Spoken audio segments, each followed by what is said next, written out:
100-յան կամ 200-յան ինչպես տեսակ խաղաղ էր, որևէ հետաքրքիր բան տեղի չունեցավ, դրա համար կենտրոնանանք այլ հետաքրքիր դրվագներին, որով հարուստ էր անցնող շաբաթը եւ կարծեմ դեռ կհարստանա։ Նիկոլ Փաշինյանի եւ իր թիմակիցների ամբողջ քաղաքականությունը այս շաբաթ ուղղված է եղել գալիք հնարավոր ցախողումները արդարացնելու եւ այլոց մեղադրելու համար հիմքեր ստեղծելու։ Մասնավորապես այսօրվա գրառումը առավոտվա ինչու այդ գրառումը համընկավ այն միջազգային խորհրդաժողովի հետ, որը Մայրաթորի նախաձեռնությամբ կայանում է Շվեյցարիայում։ Ինչու Ալեն Սիմոնյանի հայտնի հայտարարությունը համընկավ Արցախի Հանրապետության ազգային ժողովի նախագահ ընտրելու հետ։ Մյուսը, ինչու է Ադրբեջանը մայիսի 28-ին Հայաստանի սահմաններին անմիջական մոտակայքում բացում երրորդ ճակերտավոր միջազգային օդանավակայանը։ Մեկ հատ կառուցել էին Կովսականում, երկրորդը Վարանդայում եւ հիմա արդեն Բերձորում։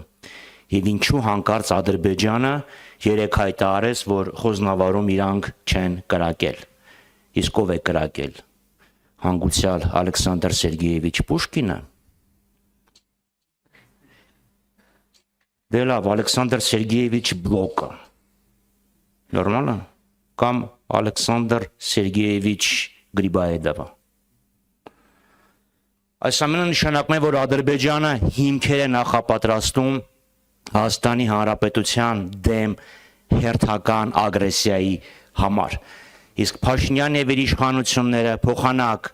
հիմքեր ստեղծեն պաշտպանելու Հայաստանի Հանրապետությանը,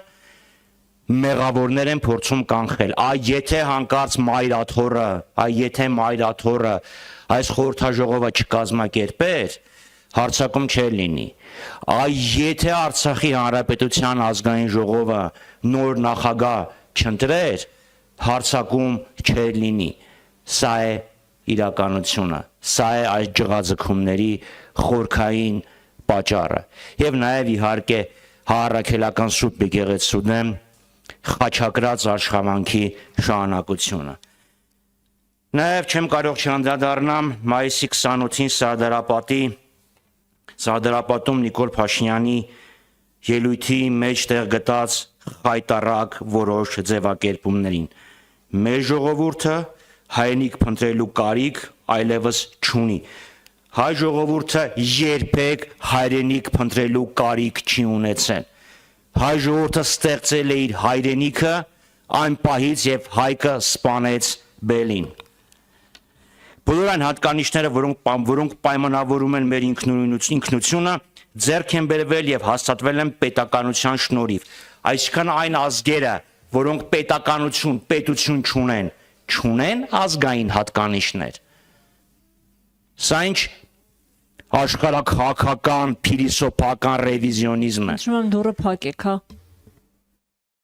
Սա ինչ կեղծ եւ սին օրակարգեր են, որոնք շրջանառում են այս իշխանությունները,